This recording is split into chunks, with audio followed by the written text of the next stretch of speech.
હિન્દ મહાસાગરમાં બીજા વિશ્વયુદ્ધ જેવો ભયાનક મંજર સર્જાયો.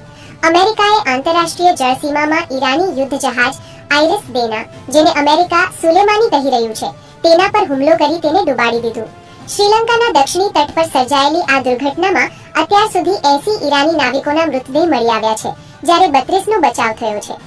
અમેરિકાના રક્ષામંત્રી પીટ હેક્સેથે જાહેરાત કરી છે કે તેમની સબમરીને આ હુમલો કર્યો છે. હેક્સેથે કટાક્ષમાં કહ્યું કે અમેરિકાએ જનરલ કાસિમ સુલેમાનીને બીજી વાર માર્યા છે. ચોંકાવનારી વાત એ છે કે આ જ ઈરાની જહાજે ગત મહિને ભારતના વિશાખાપટ્ટનમમાં યોજાયેલા 42 યુદ્ધ જહાજોના મસમોટા મિલન યુદ્ધાભ્યાસમાં ભાગ લીધો હતો. ભારતીય નૌકાદળના પૂર્વ વડા એડમિરલ અરુણ પ્રકાશે આ અમેરિકી કાર્યવાહીને બેહુદી અને ભડકાવનારું કૃત્ય ગણાવ્યું છે.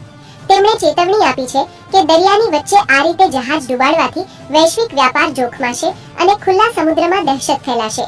શ્રીલંકાના નૌકાદળ અને વાયુસેનાએ ઘટના સ્થળે તેલના થર જોયા છે, જે જહાજ સંપૂર્ણ જળમગ્ન થયાની પુષ્ટિ કરે છે.